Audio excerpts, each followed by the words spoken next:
বলছিস? তোরা আমাকে লোভী আর সৎ মা বলতে পারলি? লোভী মাকে লোভী বলবো না তো কি বলবো? তুমি আমার বাবার হাতে সম্পত্তি দেখে আমার বাবাকে বিয়ে করেছো, শুধু কি তাই? আমার বাবাকে মেরে ফেলে এখন সব সম্পত্তির মালিক তুমি হয়েছো, তাহলে কি তুমি লোভী নাও?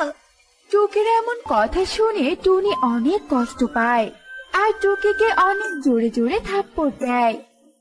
দেখলি রাখি দাদা, আমাদের সৎমা আমাদেরকে মারলো। চলো আমরা রাত মধ্যে বাড়িতে থাকবো না। ওরে, তোরা কোথায় যাচ্ছিস? তোরা তোদের নিজের বাড়ি ছেড়ে কোথায় যাচ্ছিস বলতো? ঠিক আছে, আমার সাথে যখন থাকতে চাস না, তাহলে আমি এই বাড়ি ছেড়ে চলে যাচ্ছি। তোরা তোদের নিজের খেয়াল রাখিস। এরপর টুনি কাঁদতে কাঁদতে বাড়ি থেকে বের হয়ে যায় আর টুকি রকি টুনিকে বাড়ি থেকে বের হয়ে যাওয়া দেখে অনেক খুশি হয়। অন্যদিকে টুনি বন ছেড়ে অন্য বনে চলে যায়। বাড়িতে কেউ আছো? আমাকে একটু পানি দাও না, আমার যে অনেক পানি পিপাসা পেয়েছে। এই নাও পানি। এ কি, তুমি আমাকে ময়লা পানি পান করতে দিয়েছো কেন? আর এই পানিগুলো দেখে মনে হচ্ছে এগুলো কোনো এক ময়লা পুকুরের পানি। হ্যাঁ, এই বনে সবাই ময়লা পুকুরের পানি পান করে। এখন তুমি এই পানি পান করলে করো, নয়তো যেখান থেকে এসেছো সেখানেই চলে যাও। এরপর টুনি ময়লা পানির গ্লাস তোতাকে দিয়ে সেখান থেকে চলে যায়। আর কিছু দূর পথ যাওয়ার পর টুনি একটা পুকুর দেখতে পায়। এই যে শুনছো, বলছি কি, আমাকে একটু বিশুদ্ধ পানি পান করতে দাও না, আমার যে খুবই পানি পিপাসা পেয়েছে। বিশুদ্ধ পানি আবার কেমন? আমরা কোনো বিশুদ্ধ পানি চিনি না গো। তবে তোমার যখন খুবই পিপাসা পেয়েছে, এই যে আমি পুকুর দেখতে পাচ্ছি, ওখানে গিয়ে যত ইচ্ছে পানি খাও। সে কি, এই পুকুরে তো গাভীকে গোসল করাচ্ছে, আর এই পুকুরের পানিগুলো তো অনেক ময়লা, আর এই দূষিত পুকুরের পানি খেলে তো আমি অসুস্থ হয়ে যাব। দেখো বোন, এই পুকুরের পানি ছাড়া এই বনে আর কোথাও পানি পাবে না। আমরা এই শীতলপুর বনবাসীরা এই পুকুরের পানি খাই। চলো তো সুখী, আমরা গিয়ে পুকুর থেকে পানি পান করে আসি। এই বনের পাখিদের যে অবস্থা দেখছি, তাতে করে তো সবাই খুব শীঘ্রই অসুস্থ হয়ে যাবে। আর এদের কথা শুনে মনে হচ্ছে এই বনে কোনো বিশুদ্ধ নলকূপ নেই। না না, এই বনের পাখিদের বাঁচাতে হলে একটা নলকূপের ব্যবস্থা করতেই হবে। কিন্তু আমার কাছে তো কোনো নলকূপ কেনার মতো কোনো টাকা নেই। যাই, এই বনের মোড়লের কাছে যাই আর তাকে গিয়ে নলকূপের কথা বলে দেখি।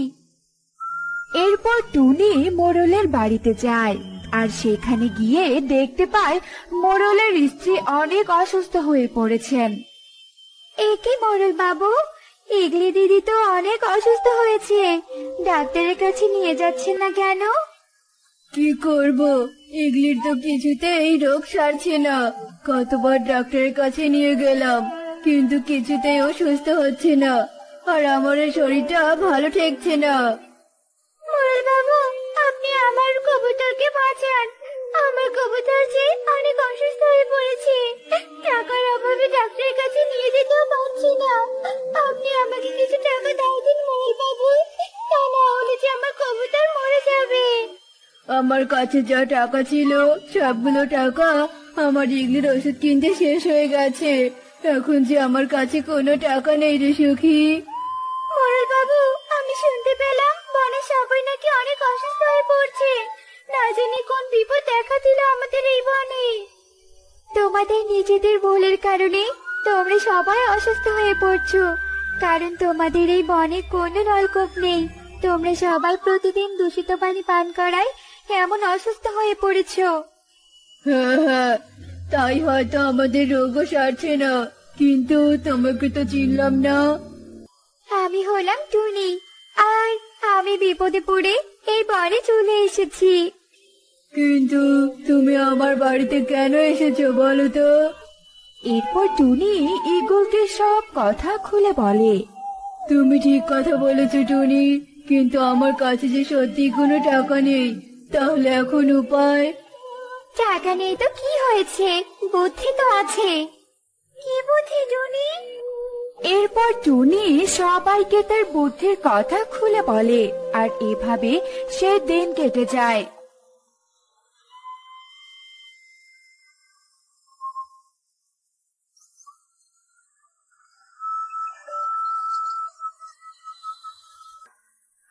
আর পরের দিন সকালে বনের সবাইকে একসাথে নিয়ে টুনি একটা বাঁশের নলকূপ তৈরি করে। দেখো সবাই, আমাদের বাঁশের নলকূপ তৈরি হয়ে গেছে। এখন শুধু পরীক্ষা করে দেখা বাকি যে সত্যি সত্যি বাঁশের নলকূপ থেকে বিশুদ্ধ পানি আসছে কিনা। হ্যাঁ টুনি, তুমি আগে বাঁশের নলকূপের পানি পান করো, তারপর আমরা সবাই বাঁশের নলকূপ থেকে বিশুদ্ধ পানি পান করব।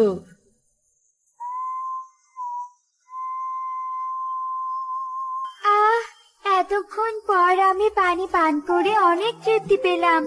এখন থেকে তোমরা সবাই বাঁশের নলকূপের পানি পান করবে। নাও নাও, তোমরা তোমাদের কলসি ভরে পানি নাও। এরপর সবাই একে একে তাদের কলসিতে ভরে পানি নেয় আর সেখান থেকে চলে যায়। আর এভাবে সেই দিন কেটে যায়।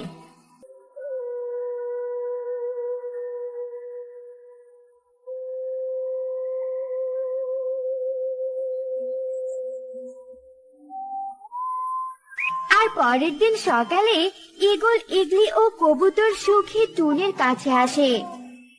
টুনি, আয় টুনি, ঘুম থেকে ওঠো। কে কে ডাকে? ও, তোমরা কিছু বলবে নাকি? টুনি, তোমার যেমন বুদ্ধি তেমন হাতের জাদু। আমার ইগলিকে এত ঔষধ খাওয়ালাম, কিন্তু কিছুতেই সুস্থ করতে পারলাম না। আর কালকে তোমার বানানো বাঁশের নলকূপের পানি খেয়ে আমার ইগলি সম্পূর্ণ সুস্থ হয়ে গেছে। হ্যাঁ ঈগল দাদা, ঈগলের কবুতর বাঁশের নলকূপের পানি পান করে সম্পূর্ণ সুস্থ হয়ে গেছে। সবার কথা শুনে টুনি অনেক খুশি হয়ে যায়। আর টুনিও ধীরে ধীরে শীতলপুর বনে সুন্দর একটা বাড়ি বানিয়ে ফেলে। আর সেই বাড়িতে অনেক সুখে দিন কাটাতে থাকে। অন্যদিকে টুকি ও রকের সাথে কালো ও কাকুলি দিনের পর দিন অন্যায় অত্যাচার করতে থাকে। ও, তোদের মতো এতিমের আবার পড়াশোনা করার সাথ জেগেছে বুঝি? কাকুলি মাসি, আমরা তোমার সব কথা শুনেছি। তোমার কথা শুনে আমরা আমাদের সৎ মাকে বাড়ি থেকে তাড়িয়ে দিয়েছি। তবুও তুমি আমাদেরকে অত্যাচার কেন করছো বলো তো? চুপ কর, এত কথা না বলে যা বলছি তাই কর, তা না হলে দুটোকেই বাড়ি থেকে বের করে দিব। কালুর কথায় ভয় পেয়ে টুকি ও রকি কাঁদতে কাঁদতে লাঙল নিয়ে জমিতে চলে যায়। আর জমিতে গিয়ে তাদের সৎ মাকে দেখতে পায়। ওই দেখ টুকি, আমাদের মা। চল আমরা আমাদের মায়ের কাছে যাই। মা, মা, তুমি আমাদেরকে ছেড়ে দিতে চলে গিয়েছিলে মা। তোমার মতো করে কেউ আমাদেরকে ভালোবাসে না মা, কেউ বাসে না। মারে, তোদেরকে ছাড়াতে থাকতে আমারও অনেক কষ্ট হয়েছে, কিন্তু কি করব বল? তোরা তো আমার সাথে থাকতে চাইছিলি না, আর তাই তো আমি তোদেরকে ছেড়ে চলে গেছি। আমরা নিজে থেকে তোমাকে তাড়িয়ে দিতে চাইনি মা। কাকুলি মাসি আর কালু আঙ্কেল আমাদেরকে ভুলভাল বুঝিয়ে তোমাকে তাড়িয়ে দিতে বলেছিল। আর তুমি চলে যাবার পর কাকুলি মাসি আর কালু আঙ্কেল আমাদের দিয়ে সব কাজ করিয়ে নিত। কাজ করতে আমাদের খুবই কষ্ট হয় মা। কি, কাকুলি দিদি আর কালু দাদার এত বড় সাহস আমার বাড়িতে থেকে আমার সন্তানদের উপর অত্যাচার করছে? তবে ওদেরকে ওদের পাপের শাস্তি পেতেই হবে। চল তোরা আমার সাথে। এরপর টুনি তার দুই সন্তান ও পুলিশকে নিয়ে তাদের বাড়িতে চলে যায়। কি টুনি, তুই পুলিশকে নিয়ে কেন এসেছিস? আমরা তোমাদেরকে আসল বাড়িতে নিয়ে যেতে এসেছি, আর টুনির বাড়ি টুনিকে ফিরিয়ে দিতে এসেছি। ইয়ে মানে টুনির বাড়ি মানে এটা তো আমাদের বাড়ি। এটা যে আমার বাড়ি, এই হলো তার প্রমাণ। এতিম বাচ্চাদের সাথে অন্যায় করার অপরাধে আমি তোমাদেরকে থানায় নিয়ে যাচ্ছি। এরপর পুলিশ কাকুলি ও কালুকে থানায় ধরে নিয়ে যায়। মা দেখুন, আমি ডিম দিয়েছি। মা, আজ টোনা অনেক খুশি হবে, আমাদের সবটা পূরণ হতে যাচ্ছে। টোনা শুধু আজ তাড়াতাড়ি কাজ থেকে বাড়িতে ফিরুক, আমি আজকে এই কথাটা ওকে জানিয়ে দিব। আমার টোনা আজ অনেক খুশি হবে। চুপ কর অলক্ষী, তুই জানিস না আমি তোকে এখনো বউ হিসেবে মানিনি। আমি তোর এই সন্তানকেও মানবো না। টোনা বাড়িতে আসলে ওকে আবার বিয়ে দিব। এখন এত বক বক না করে তাড়াতাড়ি গিয়ে রান্না চাপা বলছি। মা, আজকে আমি পারবো না মা, আমার শরীরটা যে অনেক দুর্বল লাগছে। মেনু মাসি বাড়িতে আছো? টুনি বোনকে নিয়ে বেরিয়ে এসো, অনেক বড় সর্বনাশ হয়ে গেছে গো। কোথায়? বাইরে আসো তোমরা। তোতার ডাক শুনে টুনি আর মিনু বাইরে বেরিয়ে আসে, আর তোতার সামনে টোনার মৃতদেহ দেখে দুজনে কান্না করতে থাকে। আর এক ছোট্ট মিনু টোনার কাছে যায়। বাবা টোনা, এ কি হলো তোর? বাবা, তাকা আমার দিকে, আমি তোর মা, আমার ডাকে সাড়া দে বাবা। তুই এভাবে আমাকে ছেড়ে যেতে পারিস না, কথা বল বাবা, কথা বল। টোনা, আমি একটা ডিম দিয়েছি, কেন ডিম থেকে ছানা বের হওয়ার আগে তুমি তাকে ডিম বানালে? ফিরে এসো টোনা, ফিরে এসো। তুমি ছাড়া আমি আমাদের ছানাকে কি করে বড় করবো? টোনা। টুনির কান্না দেখে মিনু রেগে যায় আর বলতে থাকে, চুপ কর মুখ পুরি, একদম অভিনয় করবি না। তোর আর ওই অলক্ষী ডিমের জন্য আজ আমার টোনার এই অবস্থা। আমি টোনার সৎকারের আগেই তোকে এই বাড়ি থেকে তাড়িয়ে দিব। চলে যা এক্ষুনি, কাঙালি কোথাকার, বেরিয়ে যা আমার বাড়ি থেকে। মা, আপনি এসব কি বলছেন? আপনি তো জানেন মা, এই পৃথিবীতে আমার কেউ নেই। দয়া করে আমাকে তাড়িয়ে দিবেন না মা, তাড়িয়ে দিবেন না। তোর কোনো কথা শুনবো না আমি। তারা, আমি তোকে তাড়িয়ে দিচ্ছি এক্ষুনি। মিনু ডিম সহ টুনিকে তাড়িয়ে দেয়, আর টুনি ডিম নিয়ে উঠতে উঠতে কান্না করতে থাকে। এদিকে মিনু টোনার সৎকার করায়, অন্যদিকে টুনি একটা গাছের নিচে তার ডিম নিয়ে পায়চারি করে আর বলতে থাকে, এখন আমি কোথায় যাব, কি করব? টোনা, কেন তুমি আমাদের একা করে চলে গেলে? হে সৃষ্টিকর্তা, তুমি আমাকে কোন পাপের শাস্তি দিচ্ছ? দয়া করে এবার আমাকে সাহায্য করো, সাহায্য করো সৃষ্টিকর্তা। ওই গাছের নিচে একটা বিষধর সাপ ঘুমিয়েছিল। টুনি অন্যমনস্ক হয়ে পায়চারি করতে সাপের লেজে পা দেয়, আর সাথে সাথে সাপের ঘুম ভেঙে যায়, আর সাপ টুনিকে দংশন করে, আর টুনি মাটিতে লুটিয়ে পড়ে। ডিম সোনা, তুই আমাকে ক্ষমা করে দিস। আমি তোকে পৃথিবীতে আনতে পারলাম না সোনা, পৃথিবীতে আনতে পারলাম না তোকে। হায় হায়, এ কি করলাম আমি? কুমির ঘোড়া একটা নিষ্পাপ ডিমকে অনাথ বানালাম। ছি, আমি অপরাধী হয়ে গিয়েছি। আমি যেহেতু অপরাধ করেছি, তাই আমি এর মাসুল দিব। এই ডিমকে আমি তা দিব, আর ছানাকেই পৃথিবীতে আনবো। পাখি, তুমি আমাকে ক্ষমা করে দিও, কারণ তোমার শরীর থেকে বিষ তুললে আমি নিজেই মারা যাব, আর তুমিও সারা জীবনের জন্য পঙ্গু হয়ে থাকবে। তাই তোমার ডিমকে আমি নিয়ে যাচ্ছি। এরপর সাপ ডিমটাকে মুখে করে তার গুহায় নিয়ে আসে, আর ডিমে তা দিতে থাকে। এভাবে বেশ কিছুদিন কেটে যায়।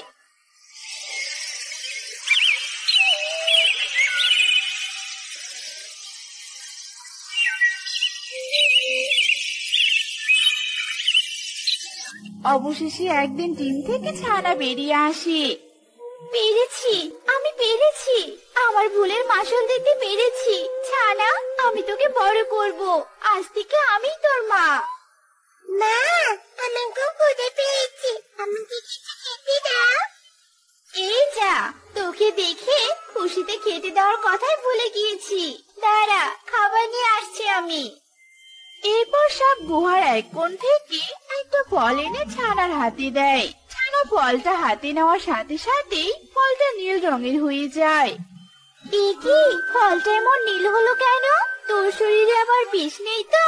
এটা কি করে সম্ভব? বুঝতে পেরেছি, তোকে তা দেওয়ার কারণেই আমার শরীরের বিষ তোর শরীরেও গিয়েছে। তুই বিষ কন্যা রে মা, বিষ কন্যা। মা, তুমি এসব কি বলছো? আমি তো কিছুই বুঝতে পারছি না। কিছু না রে বিষ কন্যা, তুই খেয়ে নে। আর একটা কথা শোন মা, সবার থেকে সাবধানে থাকবি। তোর ছোঁয়ার কারণে কারো প্রাণ যেতে পারে, বুঝেছিস? এভাবে আরো কয়েকদিন কেটে যায়।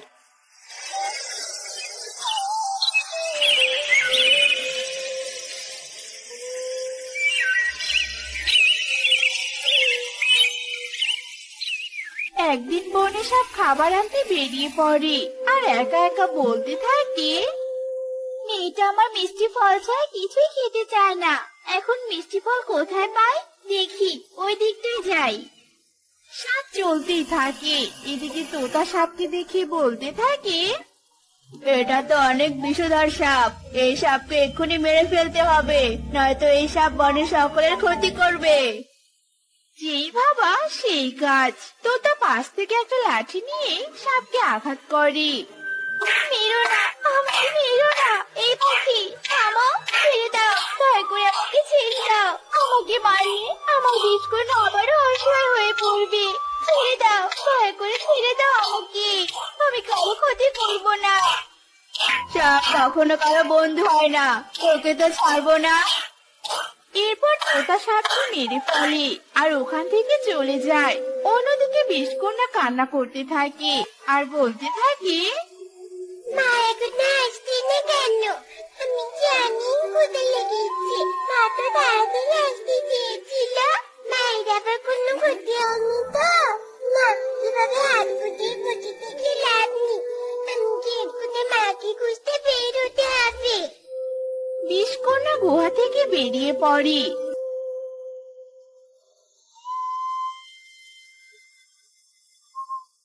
আর এদিক ওদিক তার মা সাপকে খুঁজতে থাকে। এরপর বিষকন্যা একটা গাছ হচ্ছে নাকি দেখি তো।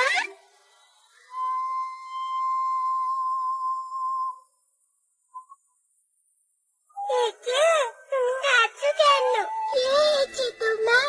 বলো আমাকে, আমি তোমাকে সাহায্য করবো। বলো।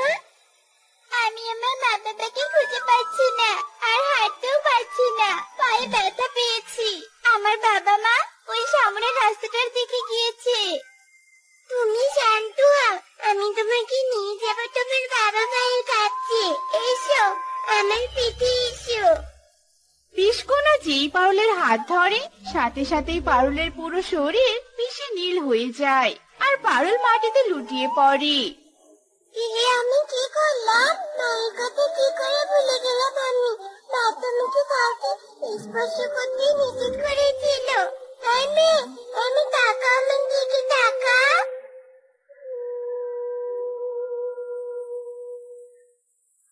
হায় হায়, এ আমি কি দেখছি? মেয়ে, কে তুই? তুই আমার মেয়েটাকে মেরে ফেললি? আমার মেয়ে কেন এমন সাপের বিষের মতো নীল হয়েছে বল? বল বলছি। তার মানে এই মেয়ে বিষকন্যা।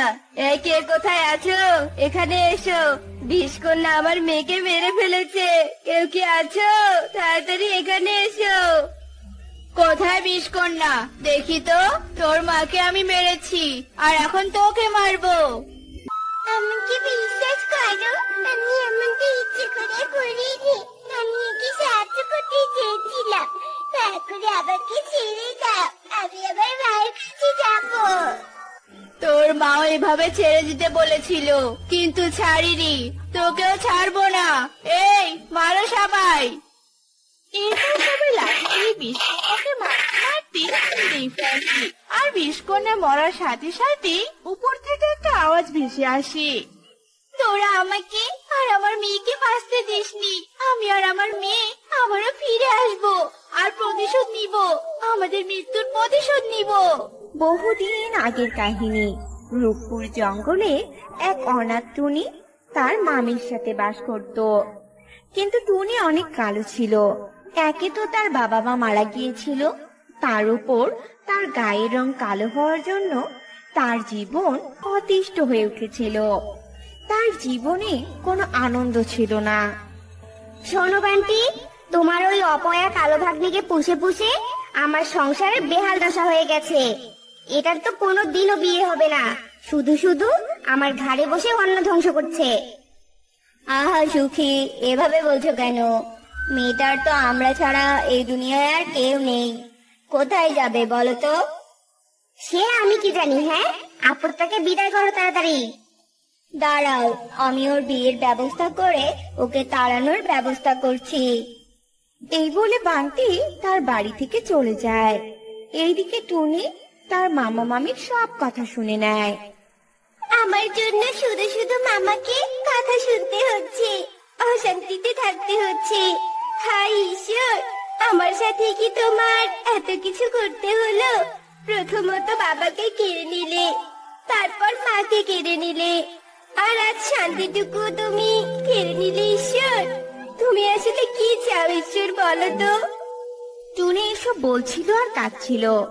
এইদিকে বান্টিও টুনির জন্য ছেলের সন্ধান করছিল। এরপর হঠাৎ একদিন এক পরিবার আসে টুনিকে দেখতে। সুখী সবার খাবার দাবারের ব্যবস্থা করে। সবাই খেয়ে আসল কথায় আসে। আমাদের মেয়েকে পছন্দ হয়েছে আপনাদের? হয়েছে, তবে আমাদের কিছু শর্ত আছে। বিয়ের দিনে মেয়ের সাথে 10 ভরি স্বর্ণ অলংকার আর 10 লক্ষ টাকা দিতে হবে। যদি এটা আপনারা মেনে নেন তাহলে আজই বিয়ের দিন তারিখ ঠিক করে ফেলি। আসলে আমাদের তো অত টাকা পয়সা এক্ষুনি নেই। আপনারা যদি আমাদের সময় দেন আমি চেষ্টা করব। চুপ করো তো তুমি। তোমার কি মাথা খারাপ হয়েছে নাকি? হ্যাঁ, তুমি এই অপয়াটাকে সব দিতে চাচ্ছ? তাহলে আমাদের মেয়ের জন্য কি রাখবে? হ্যাঁ, তুমি কি আমাকে পথে বসাতে চাও? বাহিরের লোকদের সামনে একে শুরু করলে তুমি, বলো তো? এরপর সুখী রেগে গিয়ে শালিককে বলে, এই যে শুনুন, আমরা মেয়ের বিয়ে দিতে চাচ্ছি। এই বলে এটা নয় যে আপনাদের সব কথা আমাদের মেনে নিতে হবে। আপনারা এখন এখান থেকে আসতে পারেন। আমাদের মেয়েকে আমরা বিয়ে দিব না, বুঝতে পেরেছেন? দিবেন না? তাহলে নাটক করে আমাদের ডেকে আনার কি দরকার ছিল? যত সব। আপনারা দয়া করে কিছু মনে করবেন না, ডেকে আনার জন্য আমি দুঃখিত। এরপর শালিকরা চলে যায় আর বান্টিও রাগ করে বাড়ি থেকে বেরিয়ে যায়। এইদিকে সুখী রেগে আগুন হয়ে টুনিকে ধরে খুব মারে। মামি, তুমি আমাকে মেরো না মামি, আমার খুব লাগছে মামি। ছাড়ো মামি, ছাড়ো, আর মেরো না। তোর জন্যই আমার সংসারে আজ এত অশান্তি। আমার সংসারে এত খরচ বেশি হয়েছে। আমি আজ তোকে মেরেই ফেলবো। মেরো না মামি, মেরো না, দয়া করো। এরপর সুখী মারা বন্ধ করে। এভাবে বেশ কয়েকদিন কেটে যায়। একদিন হঠাৎ করে সুখী পায়রা এক ভিখারিকে দেখতে পায় আর তখন ভাবে, এই ফকিরটার সাথে যদি টুনির বিয়ে দিতে পারি তাহলে আর আমাকে কোনো যৌতুক দিতে হবে না। আর ফকির তো কিছু বলতেও পারবে না, আর কিছু চাইতেও পারবে না।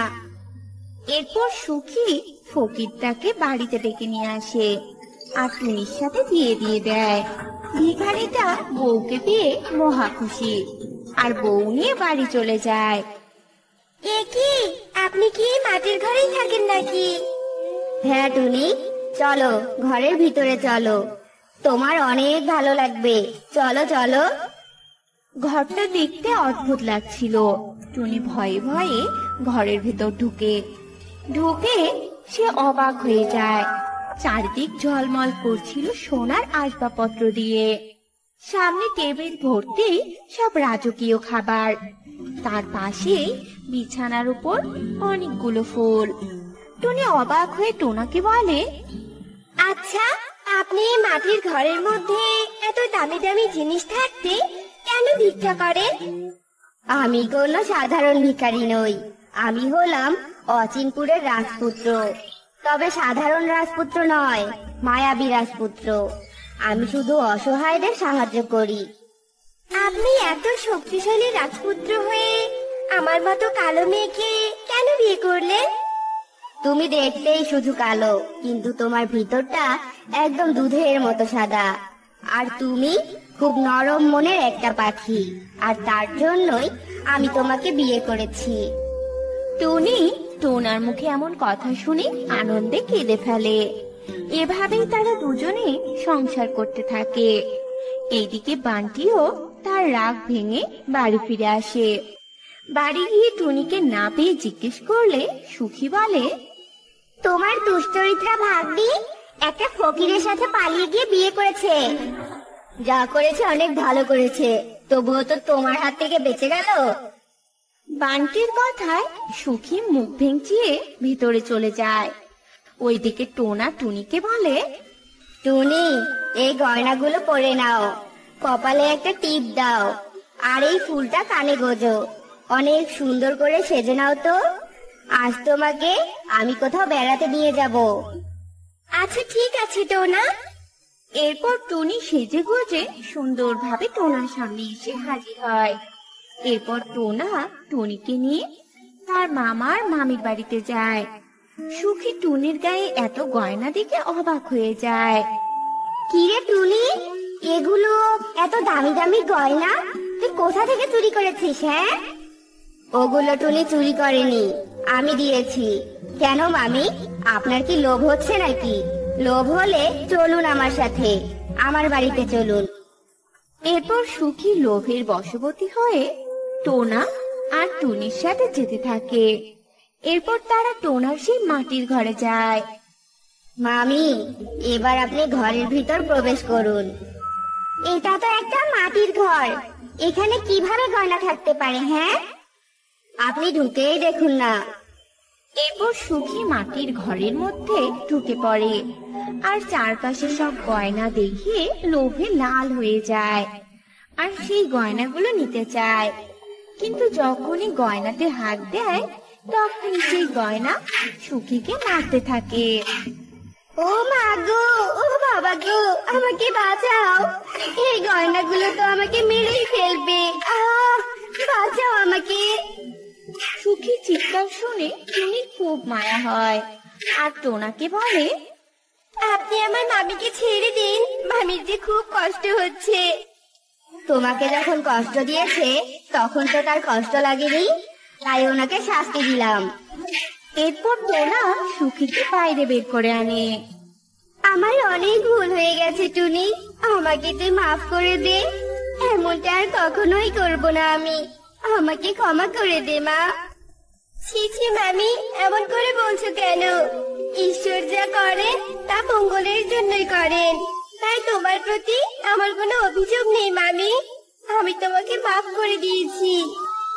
এরপর থেকে সুখী টুনির সাথে খুব ভালো ব্যবহার করতে থাকে আর টুনিও তার মামা মামিকে অর্থ দিয়ে সাহায্য করতে থাকে। যে কেন এলো না, কিছু ভালো লাগে না, এবার আসুক তাড়ি, আমি মজা দেখাবো। এবার আসুক তাড়ি, আমি মজা।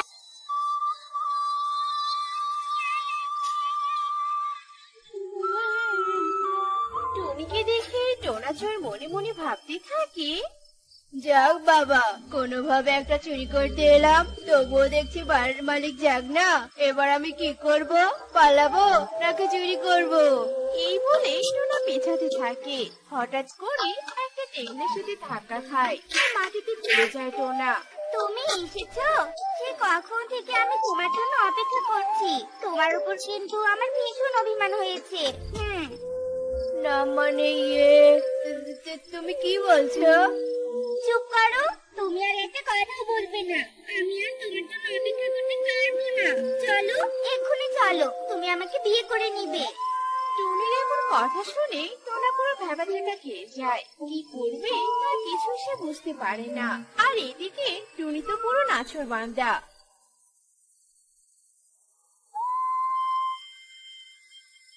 সে টোনাকে জোর করে ধরে নিয়ে কাজী অফিসে চলে যায়। কাজী সাহেব, আমি পাত্র ধরে এনেছি, এবার আপনি বিয়ে পড়ান তো তাড়াতাড়ি, যেন এ আমাকে ছেড়ে কোথাও যেতে না পারে। বলছিলাম কি, যদি আরেকটু ভেবে দেখতে। চুপ করো, তুমি আর একটা কথা বলবে না। আমি তোমাকে বলেছি না বিয়ে করতে, এখন তুমি চুপচাপ বিয়ে করে নাও। টুনির চাপে পড়ে টোনা মনে মনে ভাবতে থাকে, সৃষ্টিকর্তা, চুরি করতে এসে আমি কোন পাগলের পাল্লায় ফেসে গেলাম। এবার আমি কি করব? এই পাগল মেয়ে তো আমাকে বিয়ে করে ছাড়বে। পালাবো কি? না না, পালালে যদি পুলিশে দেয়। টোনা, তোর ঘরে তো আর বউ নেই, চুপচাপ মুখ বুজে বিয়েটা করে নে এবার। টোনা আর কোনো কথা না বলে চুপচাপ বিয়ে করে নেয়। বিয়ে করেছো, এখন আবার কলা গাছের মতো দাঁড়িয়ে কেন আছো? হ্যাঁ, আমাকে নিয়ে তোমার বাড়িতে চলো।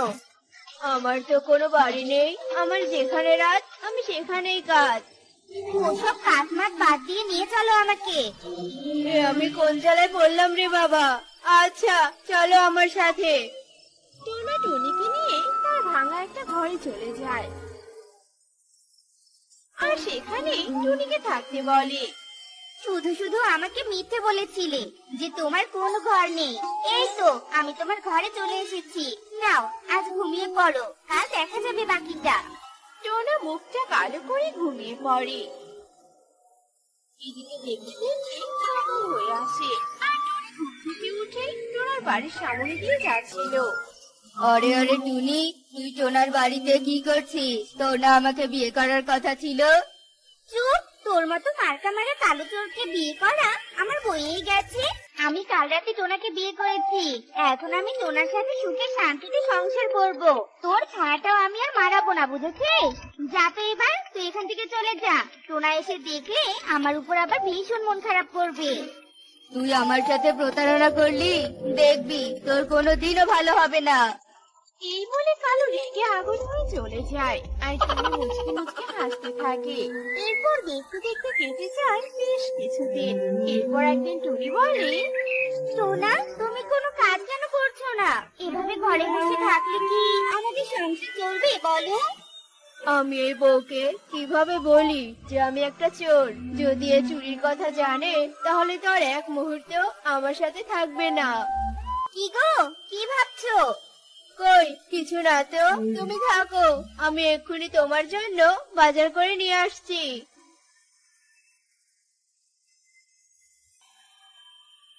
একা ছিলাম, কত ভালো ছিলাম। কেন যে বিয়ে করতে গেলাম? কত সুন্দর আগে দিন কাটাতাম। রাতের বেলা চুরি করতাম আর সারাদিন ঘুমাতাম, আর এখন তো আমাকে মাথার ওপর বোঝা নিয়ে চলতে হচ্ছে। হঠাৎই টোনার চোখ যায় কালো কাপের লাউয়ের মাচার দিকে আর টোনা বলে, আরে বাহ, এখানে তো দেখছি অনেকগুলো লাউ ঝুলে আছে। আমি যদি এখান থেকে একটা লাউ চুরি করে নিয়ে যাই তাহলে তো কেউ বুঝতেই পারবে না। আশেপাশে তো আমি কাউকেও দেখতে পাচ্ছি না। যাই, তাড়াতাড়ি কাজটা সেরে ফেলি। তাড়াতাড়ি করে টোনা একটা লাউ ছিঁড়ে নেয় আর তার বাড়ির দিকে যেতে থাকে আর কালো কাক সেটা দূর থেকে দেখতে ফেলে। ওরে বেটা টোনা চোর, তুই আমার লাউ চুরি করে নিয়ে যাচ্ছিস? দাঁড়া, আসছি আমি, আর দেখাচ্ছি তোকে মজা। এই বলেই কালো টোনার পিছু নেয় আর টোনা লাউ নিয়ে তার বউকে বলে, এই নাও, তোমার জন্য আমি বাজার করে কচি লাউ নিয়ে এসেছি। আজ লাউ দিয়ে চিংড়ি মাছ রান্না করে তো, গরম ভাত দিয়ে আমি একটু মেখে মেখে খাবো। তুমি বসো, আমি এক্ষুনি রান্না করে নিয়ে আসছি। বাহ বাবা বাবা বাহ, আমার গাছের লাউ চুরি করে রান্না করা হচ্ছে গরম গরম ভাতের সাথে মেখে মেখে খাওয়ার জন্য। খাওয়াচ্ছি আজ আমি তোকে, দাঁড়া। এই বেটা কালু, এই লাউয়ে কোথায় তোর নাম লেখা আছে? দেখা তো আমাকে। কোথাও লেখা নেই, তবু এটা আমার কাছের লাউ, তাই ভালোই ভালোই ফিরিয়ে দে বলছি আমাকে এই লাউটা। এটা আমার লাউ, আমি এই লাউ তোকে দিব না। যা, ভাগ এখান থেকে।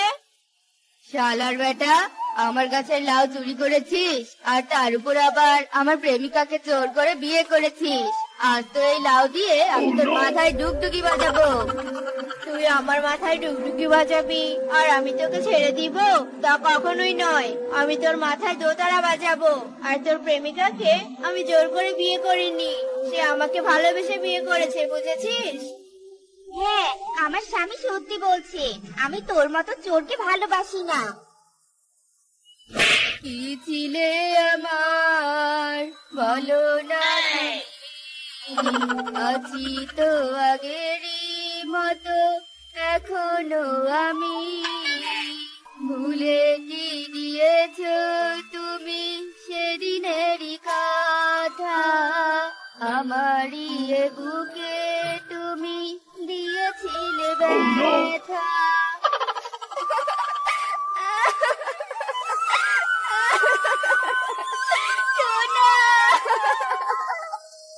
কালু চোর, তুই আমার কলিজার টুকরা বউয়ের গায়ে হাত দিয়েছিস, আজ তো আমি তোকে মেরেই ফেলবো।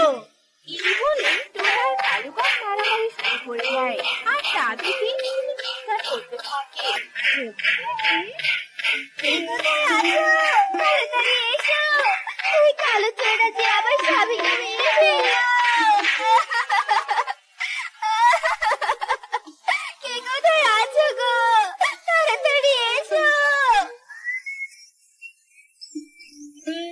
এই হতচ্ছাড়া, কি হয়েছে তোদের? এরপর টোনা কালুর রাও চুরি আর তার প্রেমিকার কথা খুলে বলে। সত্যিটা আমি বলছি, আসলে কালুর সাথে আমার প্রেম ছিল, কিন্তু কালু ছিল চোর। ওই একদম আমাকে সময় দিত না, তাই আমি ওকে ছেড়ে টোনাকে বিয়ে করি। আর টোনা হঠাৎ হঠাৎ চুরি করে সেটাও আমি জানি। আর টোনা আমার মন রাখার জন্য কালুর লাউ চুরি করেছিল, তার জন্য আমি আর টোনা লাউ ফিরিয়ে দিব। কিন্তু কালুকে আমি আর আমার জীবনে দেখতে চাই না। ঠিক আছে, তোর কথাই রইলো। কালু, তুই আর কোনোদিন ওদের বিরক্ত করতে আসবি না। আর টোনা, তুই এক্ষুনি চুরি করা লাউ ফিরিয়ে দে। এরপর টোনা মোরলের বলা কথা মতো লাউ ফিরিয়ে দেয়, আর কালু টোনার জীবন থেকে অনেক দূরে চলে যায়। এরপর থেকে টোনা চুরি করা বাদ দিয়ে পরিশ্রম করে সংসার চালাতে থাকে। পাহাড়তলি জঙ্গলে অনেক পাখির বসবাস। সেই জঙ্গলের পাখিরা অনেক সুখী দিন কাটাচ্ছিল। এদিকে জঙ্গলের মাঝে পেয়ারা বাগানে বাস করত এক ডাইনি পাখি। নরম তুলতুলে পাখিদের গন্ধ পাও।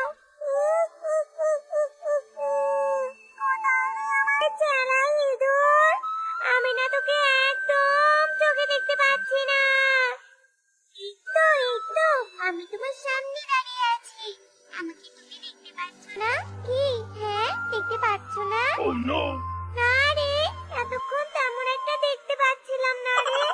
আসলে বয়স তো আজকাল একটু বেড়েছে, তাই চোখে কম দেখছি, তাই আর কি। এই জন্যই তো আমি ভাবি যে তুমি রাতে শিকার ধরো কি করে। এই বেটা হতচ্ছাড়া, চুপ কর, চুপ কর, চুপ কর এবার। রাত হয়ে আসছে, এবার আমাকে শিকার ধরতে যেতে হবে। আর আমি ফিরে আসা পর্যন্ত তুই পেয়ারা বাগানটা পাহারা দিবি। যদি কেউ পেয়ারা বাগানে প্রবেশ করে তাহলে তুই আমাকে একটু আওয়াজ দিবি, আমি তক্ষুনি এসে হাজির হব। আচ্ছা আচ্ছা, ঠিক আছে। ডাইনি তার জাদু দিয়ে এক ঝুড়ি সিঙ্গারা প্রস্তুত করে, আর সেগুলো মাথায় নিয়ে বিক্রি করার জন্য বেরিয়ে পড়ে। সিঙ্গারা নিন সিঙ্গারা, গরম গরম সিঙ্গারা। কি হলো, আসুন, নিয়ে যান সিঙ্গারা, গরম গরম সিঙ্গারা। দুধ চাই, কেউ তো আসছেই না। সবাই কি তাহলে চালাক হয়ে গেছে নাকি? ওরে দিদি, কেউ কি সিঙ্গারা খেতে আসেনি নাকি? না দিদি, কেউ তো আসেনি। যখন তুমি এসে পড়েছো তখন তাহলে তুমি খেয়ে নাও। ওরে বাবা রে, ডাইনি! শালিক চিৎকার করতে যাবে, ঠিক তখনই ডাইনি শালিককে মেরে ফেলে, আর তাকে টেনে হিঁচড়ে পেয়ারা বাগানে নিয়ে চলে যায়। এই, এই বেটা ইঁদুর, এদিকে আয়, দুজনে একসাথে খাবার খাবো। বাবা বাবা বা, চোখে দেখতে পাও না, অথচ কি সুন্দর একটা শিকার ধরে এনেছো। শোন, তুই বারবার আমাকে আমার চোখ নিয়ে অপমান করবি না, বুঝেছিস? যদি আর একবার চোখ নিয়ে অপমান করেছিস তো তোকেই আমি চিবিয়ে চিবিয়ে খাবো, এই বলে দিলাম। ডাইনির কথা শুনে ইঁদুর ভয় পেয়ে যায় আর চুপ করে খাবার খেতে থাকে। এভাবে দেখতে দেখতে 2 দিন কেটে যায়।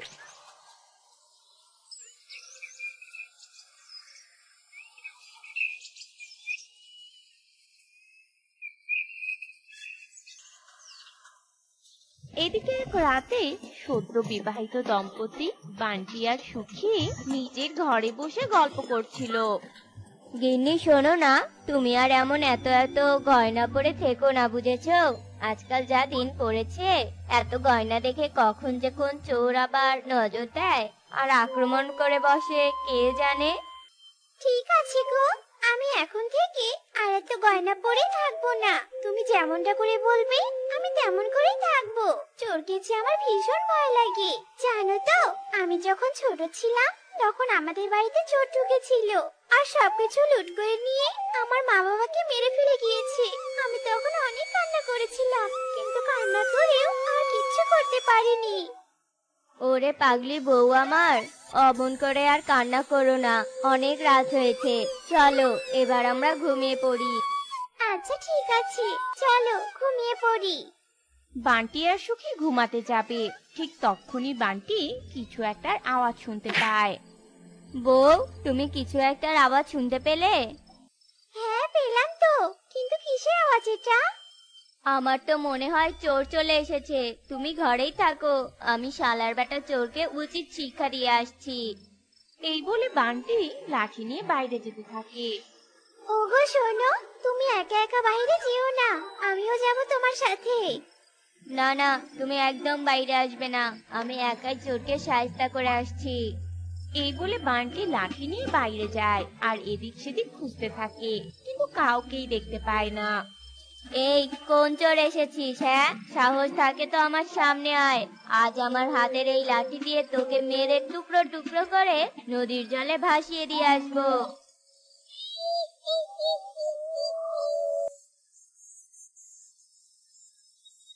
তোকে দেখতে পাচ্ছিস না রে হারামজাদা? ওরে বাবা রে, ডাইনি! এই বলে বান্টি ভয়ে কাঁপতে থাকে, তার মুখ দিয়ে আর কোনো আওয়াজই বের হয় না। বান্টি শুধু ঠক ঠক করে কাঁপতে থাকে, আর ডাইনি বান্টিকে আঘাত করে মেরে বান্টির লাশ নিয়ে সেখান থেকে চলে যায়। সেই কখন বান্টিটা ঘর থেকে বের হয়েছে, কিন্তু এখনো তো আর ঘরে ফিরে এলো না। কোথায় চলে গেল? দেখি তো বাইরে গিয়ে।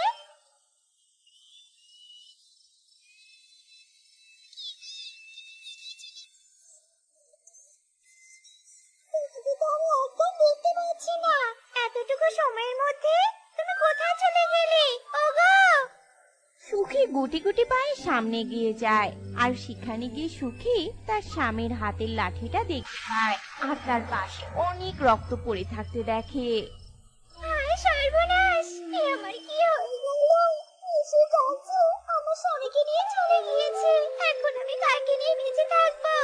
হায় হায় রে! সুখীর কান্নার আওয়াজ শুনে সব পাখিরা সেখানে দৌড়ে আসে, আর রক্ত দেখে বলে, আহারে, নিশির ডাক কেমন করে এই বান্টিটাকে নিয়ে চলে গেছে। এখন থেকে আমাদের সবাইকে অনেক সাবধানে থাকতে হবে। এবার যাও, সবাই নিজেদের বাড়ি ফিরে যাও। টুনির কথা মতো সবাই সেখান থেকে চলে যায়। এইদিকে দেখতে দেখতে ভোর হয়ে আসে।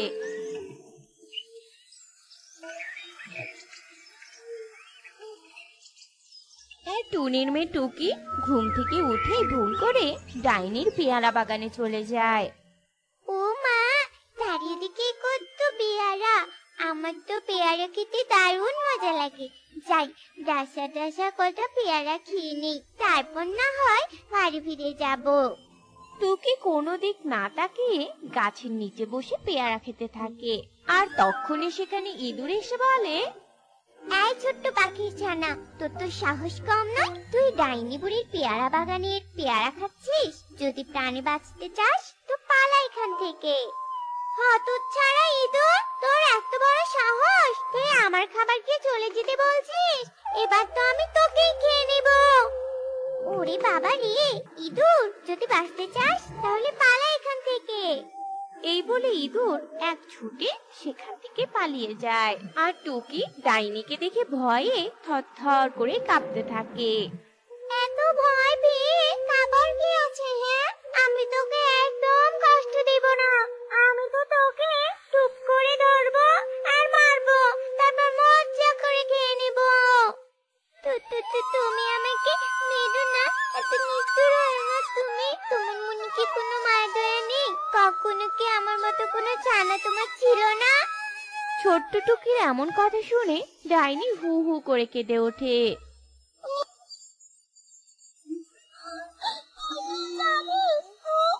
আমার কষ্ট কি জানিস? কারণ এখানে যে আমার মেয়ের লাশ আছে, আর তার কারণেই তো আমার আত্মা এখনো এখানে ঘুরে বেড়ায়।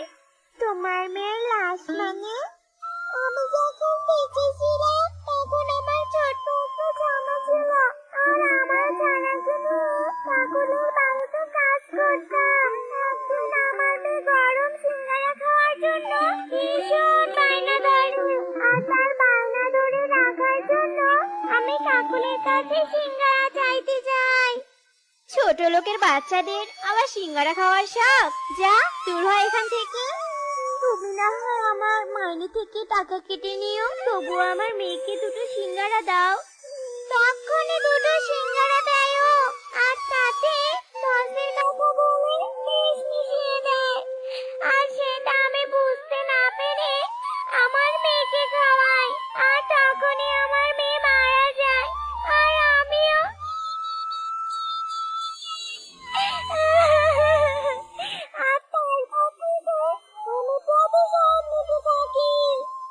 আমি মানছি তোমার সাথে অনেক অন্যায় হয়েছে, তবে যারা অন্যায় করেছে তাদের শাস্তি না দিয়ে কেন তুমি নিরীহ পাখিদের মারছো বলো?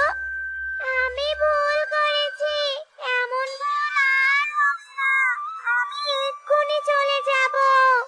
এরপর ডাইনি অদৃশ্য হয়ে যায়, আর কখনোই তাকে খুঁজে পাওয়া যায় না।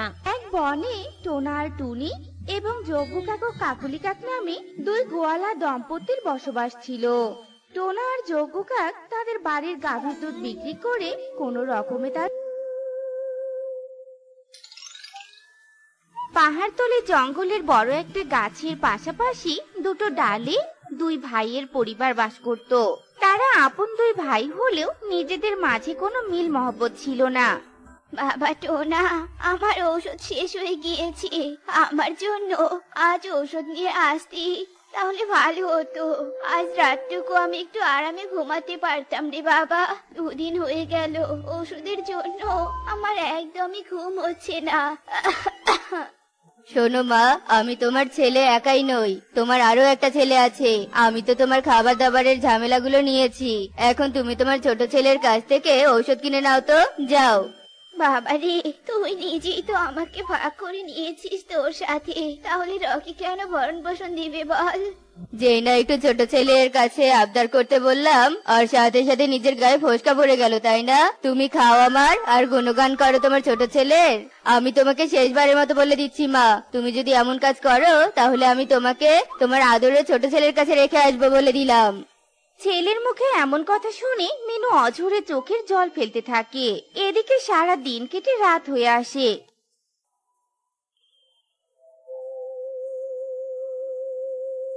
রাতের পর আবারও দিন হয়।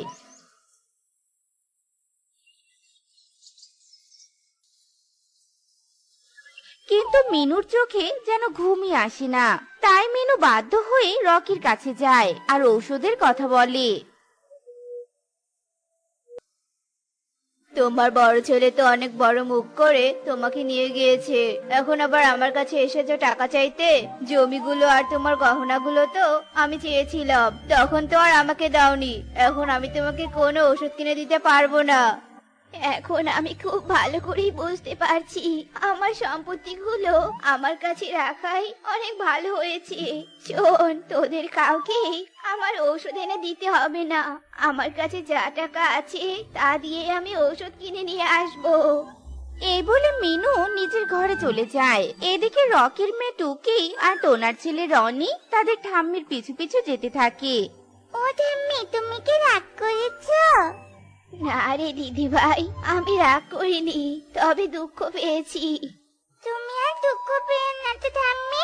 জানো, আমার বাবাটা তো অনেক পচা, তোমার সাথে খালি বাজে আচরণ করে। আমি আগে বড় হই, তারপর দেখবে বাবাকে আমি কেমন বকা দিই। আচ্ছা ঠিক আছে দিদি ভাই, আমিও বকা দিব বাবাকে। বাবাও কিন্তু খুব পচা। আচ্ছা ঠিক আছে, তোরা তাই করিস। এবার বল তো তোদের পড়াশোনার কি অবস্থা? পড়াশোনার কথা বলিও না তো ঠাম্মি, আমার একদমই পড়তে ইচ্ছে করে না। জি দাদা, তুই এত বড় ছেলে হয়ে এমন কথা বলছিস?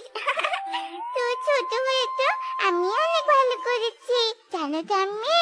এবার আমি আমার পুরো স্কুলের মধ্যে প্রথম হয়েছি, তাই বাবা আমাকে বলেছে পড়াশোনা করার জন্য শহরে পাঠাবে। এটা তো অনেক খুশির খবর। দেখ রনি, তোর ছোট হয়ে তোর চাচাতো বোন কত ভালো কাজ করেছে, আর তুই? আমি আবার কি ঠাম্মি, ও পড়াশোনা করবে আর আমি বিয়ে করে সংসার করব। এসব বলে হাসতে হাসতে রনি সেখান থেকে চলে যায়। আর মিনু টুকিকে বলতে থাকে, শোন দিদি ভাই, শহরে তো যাচ্ছিস কিন্তু কখনোই কোনো পরিবর্তন কিন্তু হোস না, কারণ তোর বিয়ে কিন্তু আমি দিব। তুমি আমার বিয়ে দিবে মানে? ঠাম্মি কার সাথে বিয়ে দিবে? কার সাথে আবার? তোর ওই বাদর রনের সাথে তোর বিয়ে দিব। অনেক বড় আয়োজন করে বিয়ে দিব। ঠাম্মির মুখে এমন কথা শুনে টুকি লজ্জায় পড়ে যায় আর লজ্জায় লাল হয়ে সেখান থেকে চলে যায়। এরপর মুচকি হেসে তার কাজে নেমে পড়ে। এরপর দেখতে দেখতে কেটে যায় বেশ কয়েকদিন।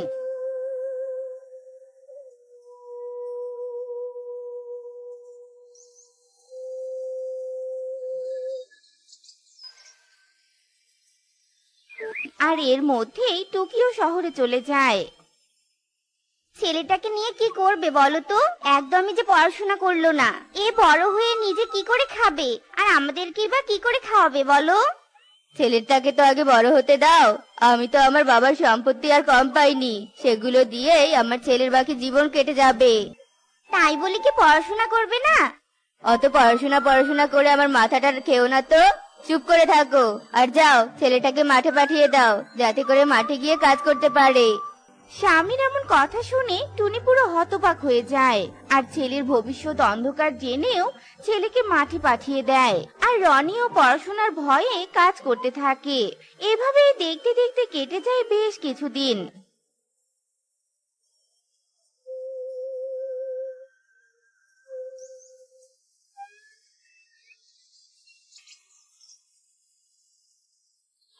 দুই পরিবারের দুই ছেলে মেয়ে বেশ বড় হয়ে যায়। মুন্নি, আমাদের মেয়েটার তো পড়াশোনা প্রায় শেষ হয়ে এলো। এবার মেয়েটাকে বাড়ি ফিরিয়ে আনতে হবে, আর তারপর ভালো একটা ছেলে দেখে আমাদের মেয়েটাকে বিয়ে দিয়ে দিব। রকি, চল আমার সাথে, কারণ তোদের দুই ভাইয়ের সাথে আমার কিছু কথা আছে। ওর বাড়িতে আমি কিছুতেই যেতে পারবো না। তোমার যদি কোনো কথা বলার থাকে তাহলে ওকে ডেকে আনো আমার বাড়িতে। তোদের জ্বালায় আমি আর পারি না। বৌমা, যাও তো টোনাকে ডেকে নিয়ে এসো, সাথে টুনিকেও ডেকে নিয়ে এসো। মিনুর কথা মতো মুন্নি গিয়ে টোনা আর টুনিকে ডেকে নিয়ে আসে। কি হয়েছে মা, তুমি আমাদের এর ঘরে কেন ডেকেছো? তোদের দুজনের সাথে আমার দরকার আছে বলে আমি ডেকেছি। এত রাগ দেখানোর কি আছে? অত কথা না ঘুরিয়ে বলো তো কি বলবে, আমার অনেক কাজ পড়ে আছে। তোরা হয়তো ভুলে গিয়েছিস যে তোদের বাবা মারা যাওয়ার আগে তোদের দুই ভাইয়ের হাত ধরে কি বলেছিল। কি বলেছিল? অত কিছু মনে নেই, এখন বলো তো কি বলবে। তোদের দুই ভাইয়ের ছেলে মেয়ের 4 হাত এক করে দেওয়ার কথা বলেছিল। তাই আমি চাই এবার তোরা তোদের বাবার সেই কথাটা পূরণ করবি। এটা অসম্ভব ব্যাপার। ওর মতো পরিবারের কাছে আমি আমার মেয়ের বিয়ে কিছুতেই দিব না। আমি আমার মেয়েকে শহরে রেখে পড়াশোনা করিয়েছি, আর ও তো ওর ছেলেকে ঠিকমতো পড়াশোনাও করায়নি, দিনমজুর বানিয়ে রেখেছে। খবরদার বলছি, আমার ছেলেকে একদম দিনমজুর বলবি না। আমার ছেলে সোনার টুকরো ছেলে। অমন ছেলে এই অত্র জঙ্গলে আর দুটো খুঁজে পাবি না। তোর মেয়ে তো শহরে থেকে পড়াশোনা করেছে, তার চরিত্রের কোনো কি ঠিক আছে কিনা তা কে জানে। অমন মেয়ে ঘরের বউ হওয়ার যোগ্য নয়, বুঝেছিস? খবরদার বলছি, আমার মেয়ের নামে একদম কোনো দুর্নাম রটাবি না। আমার মেয়ের চরিত্র ফুলের মতো পবিত্র। চুপ কর, নিজের মেয়ের ঢোল আর পেটাতে হবে না। মা, তুমি কান খুলে শুনে রাখো, এই বিয়ে হবে না। তোরা তোদের বাপের কথা অমান্য করতে পারিস, কিন্তু আমি আমার স্বামীর কথা কিছুতেই অমান্য করতে পারবো না। তাই আমি ওদের বিয়ে দিয়েই ছাড়বো। আমি দেখি তোরা এই বিয়ে কি করে আটকাস। তুমি যাই বলো না কেন মা, আমি কিছুতে আমার মেয়ের বিয়ে ওর সাথে দিব না। আর দাদা, তোর কাছে তো বাবার সব সম্পত্তি আছে, এবার ভালোই ভালোই আমার জমির ভাগ আমাকে দিয়ে দে। তোকে আমি জমির ভাগ দিব, দাঁড়া দেখাচ্ছি মজা। এই বলে দুই ভাই মারামারি শুরু করে দেয়। আর তখনই সেই সময় সেখানে টুকি আর রনি চলে আসে। তোমরা থামো বলছি, এভাবে নিজেদের মাঝে কেন ঝগড়া করছো? তোমরা যদি এখন না থামো, আমি আর টুকি এ বাড়ি ছেড়ে চলে যাব, আর অনেক দূরে গিয়ে বিয়ে করে সংসার করব। তোরা এসব কি বলছিস? রনি যা বলেছে একদম ঠিক বলেছে। তোমরা দুই পরিবার কখনোই থামবে না, তাই আমরা দুজন ঠিক করেছি বিয়ে করব। তারপর দেখি তোমরা দুই পরিবার কি করে ঝগড়া করো। এবার দেখি আমার দিদি ভাই আর দাদা ভাইয়ের বিয়ে কে আটকায়। নিজের সন্তানদের মুখে এমন কথা শুনে টোনা আর রকি দুজনেরই অনুশোচনা বোধ হয়, আর তারা বিয়েতে রাজি হয়ে যায়। ছেলে মেয়ে যেখানে রাজি সেখানে আমরাও রাজি। আর রকি, আমাদের মৃত বাবার দেয়া কথাও আমাদের রাখা উচিত। আমরা এখন থেকে আর ঝগড়া করব না, আমরা ভাই ভাই মিলেমিশে থাকবো। নিজের ছেলেদের মুখে এমন কথা শুনে মিনু আনন্দে অশ্রু ঝরাতে থাকে। এরপর ধুমধাম করে টুকি আর রনির বিয়ে হয়ে যায়। আর এরপর থেকে দুই পরিবার আর কোনোদিনও ঝগড়া করেনি, অনেক সুখেই দিন কাটাতে থাকে। মধ্যরাত, চারিদিকে তখন সবাই ঘুমিয়ে আছে, কেমন যেন পুরো জঙ্গল নিশ্চুপ হয়ে আছে। এমন সময় টুনটুনের ঘুম ভেঙে যায়। মা, ও মা, আমার খুব জল পিপাসা পেয়েছে মা, আমি জল খাবো। গলাটা কেমন যেন শুকিয়ে গেছে। মা, ও মা। মাঝরাতে টুনটুনের এমন চিৎকারে টুনির ঘুম ভেঙে যায়। আর টুনি বলে, দিলি তো আমার ঘুমটা ভাঙিয়ে। তোর যে কি হয়েছে সেটা আমি বুঝি না, সারাক্ষণ শুধু জল আর জল। এত এত জল খাস তবুও তোর গলা শুকিয়ে যায়। দাঁড়া, তোকে জল এনে দিচ্ছি। এরপর টুনি বিছানা ছেড়ে উঠে বসে।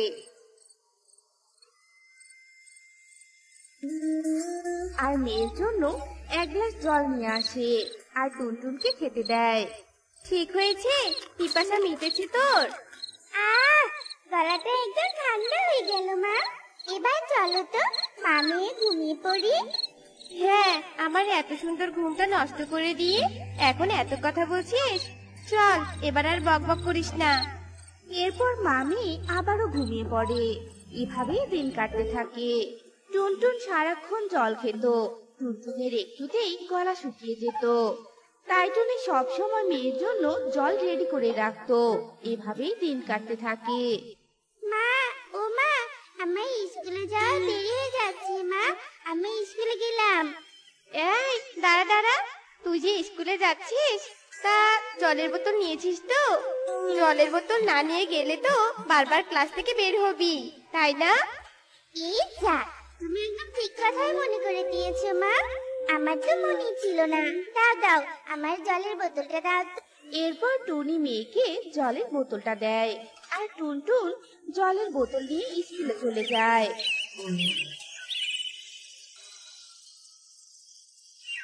এই দেখ দেখ, টুনটুন এসেছে। কি রে টুনটুন, তুই তো জলের বোতল আর জানিস নি? তোর তো জল ছাড়া চলেই না রে। আমার তৃষ্ণা পায় বলেই তো আমি জলের বোতল নিয়ে আসি শালু। এতে হাসার কি আছে বলতো? তুই হাসছিস কেন? এই কুহু, এই তুই হাসছিস কেন বলতো? ও জলের বোতল নিয়ে এসেছে, তাতে কি হয়েছে বল? হ্যাঁ, দরকার হলেও কলস নিয়ে আসবে। চল চল, আমাদের ম্যাডাম চলে এসেছে, আমরা আবার ক্লাসে চলে যাই বাবা। ওই টুনটুন আবার কখন না জানি আমাদের কথায় কান্নাই করে দেয়, বুঝেছিস? কুহু আর শালুর এমন কথা শুনে টুনটুন অনেক মন খারাপ করে। আর ওরা সবাই ক্লাসে চলে যায়। আর ওদের ম্যাডাম কাকুলি ক্লাস নিতে থাকে। বাচ্চারা, আজ আমি তোমাদের যোগ বিয়োগের অঙ্ক করাবো। তোমরা ক্লাসে একদম মনোযোগ দিবে, কেমন? আচ্ছা ঠিক আছে ম্যাডাম, আপনি অঙ্ক শুরু করেন। আচ্ছা, তোমরা বলো তো 3 যোগ 2 কত হয়? 5 হয় ম্যাডাম। বাহ, তোমরা তো যোগ অনেক ভালো করতে পারো। কাকুলি যখন এভাবে ক্লাস নিচ্ছিল, এমন সময় টুনটুনের জলের বোতলের জল শেষ হয়ে যায়। ম্যাডাম, আমার বড্ড জল তেষ্টা পেয়েছে, আমি জল আনতে যাই ম্যাডাম। একটু খেয়ে এক্ষুনি চলে আসবো। ঠিক আছে, তবে এক্ষুনি আসবে কিন্তু। আমি পরে আবার তোমাকে অঙ্ক বোঝাতে পারবো না, বুঝেছো? এরপর টুনটুন যখন জল নিতে বাহিরে যাচ্ছিল, এমন সময় টুনটুনকে দেখে শালু কুকুরা অনেক হাসতে থাকে। আর টুনটুন অনেক কষ্ট পেলেও কিছুই বলে না। এভাবেই দিনটা কেটে যায়। রাতের বেলা মা, উমা, আমি কি তোমাকে অনেক বিরক্ত করি মা? শোনো আমার পাগলি বেটার কথা, তুই এমন করে কেন বলছিস রে মা? এই যে আমি তোমার কাছে সারাক্ষণ জল চেয়ে নিই, জানো মা, স্কুলে শালু কুহু অনেক হাসাহাসি করে, আর ম্যাডাম তো আমাকে বকা দেয়। তুমি বলো না মা, আমার জল তেষ্টা পেলে আমি কি করব? শোন আমি আমার, এই জন্য বুঝি তোর মন খারাপ? তুই একদম কাঁদিস না মা, সব ঠিক হয়ে যাবে। ওরা কয়েকদিন হাসাহাসি করবে, কিন্তু পরে ওরা কিচ্ছু করবে না রে মা। তুমি আমার অনেক ভালো মা। এবার চলো তো, আমরা খাবার খেয়ে ঘুমিয়ে পড়ি। এরপর ওরা মামি খাবার খেয়ে ঘুমিয়ে পড়ে। এভাবেই রাত কেটে যায়। আর দেখতে দেখতে আরো কয়েকদিন কেটে যায়। একদিন ক্লাসে বাচ্চারা, তোমাদের তো সামনে পরীক্ষা। আমি আজ তোমাদের বই দাগিয়ে দিব, তোমরা সবাই মনোযোগ দাও। আর টুনটুন, তুমি একদম বিরক্ত করবে না কিন্তু। এরপর কাকুলি বই দাগিয়ে দিতে থাকে। আর টুনটুনের অনেক জল তেষ্টা পায়। টুনটুনের গলা শুকিয়ে কাঠ হয়ে যায়। ম্যাডাম, জল জল খেতে যাবো ম্যাডাম। উফ টুনটুন, দিলে তো সব নষ্ট করে।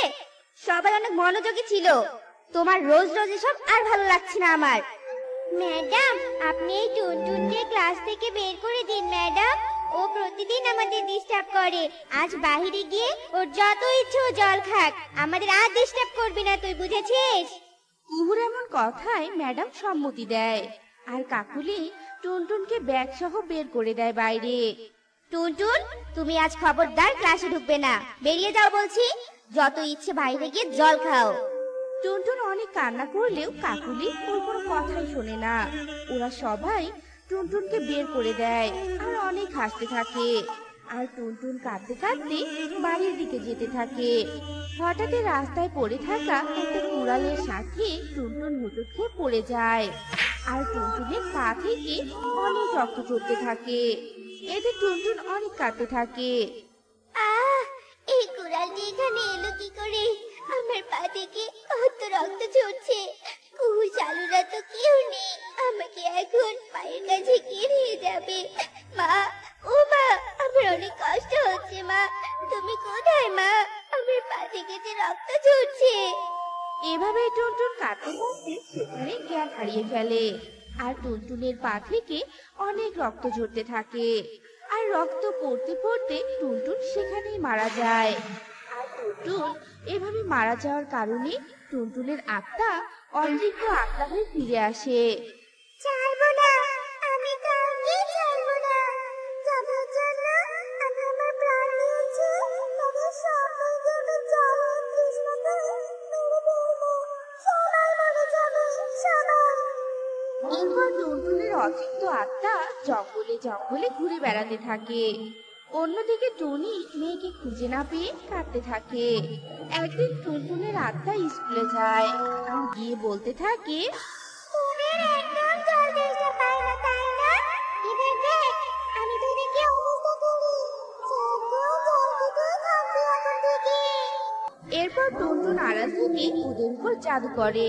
আর কিছুক্ষণ পর কাকুলি সহ ছাত্র ছাত্রীদের অনেক জল তেষ্টা পেতে থাকে। উফ বাবা, এত জল তেষ্টা পাচ্ছে কেন আমার? আমি তো একটু আগে জল খেয়ে এলাম, তাহলে হঠাৎ করে এমন হলো কেন? কাকুলি যখন এসব বলছিল এমন সময় কুহুও বলতে থাকে, ম্যাডাম, আমি জল খাবো ম্যাডাম। আমার গলাটা খুব শুকিয়ে যাচ্ছে ম্যাডাম, জল খাবো, জল। এভাবেই ওরা বারবার জল খেতে থাকে। কাকুলি বাধ্য হয়ে টিউবওয়েলের পাশে বসে থাকে। হায় ঈশ্বর, এ আমার কি হলো? আমি এত জল খাওয়ার পরও আমার তৃষ্ণা মিটছে না কেন? কাকুলি এভাবেই কাতরাতে কাতরাতে মারা যায়। আর কাকুলির এমন মৃত্যুতে ওরা সবাই অনেক ভয় পেয়ে যায়। আর কুহু শালু ওরা বাড়িতে চলে যায়। এভাবে দিন কাটতে থাকে। কিন্তু কুহু আর শালুদের জল তৃষ্ণা কিছুতেই মেটে না। একদিন শালু আর কুহু রাস্তা দিয়ে হাঁটছিল। শালু, আজ আমি টুনটুনের অবস্থাটা খুব বুঝতে পারছি রে। ও বারবার জল খেতে বলে আমি কতই না হাসতাম। আজ আমাদের অবস্থাটা একবার তুই দেখেছিস, একদম টুনটুনের মতো হয়ে গেছে রে। এমন সময় টুনটুনের আত্মা প্রকট হয় আর বলতে থাকে, আজ আমার কষ্ট বুঝতে পেরেছিস তাই না? তবে এখন বুঝে লাভ নেই, আমি তোদের মেরেই ফেলবো। এরপর টুনটুন যেই না ওদের মারতে যাবে তখনই সেখানে টুনি চলে আসে। এ কি মা টুনটুন, তুই এতদিন কোথায় ছিলি আর তোর এই অবস্থা হয়েছে কেন?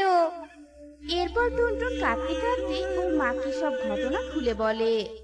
আমার মেয়ের সাথে এত কিছু হয়েছে আর আমি জানি না। তবে মা, তোর সাথে যা হয়েছে তা অ্যাক্সিডেন্ট। তুই ক্ষমা করে দে মা, আমি চাই না আর কোনো মায়ের কোল খালি হোক। এরপর শালু আর কুহুও টুনটুনের কাছে ক্ষমা চায়।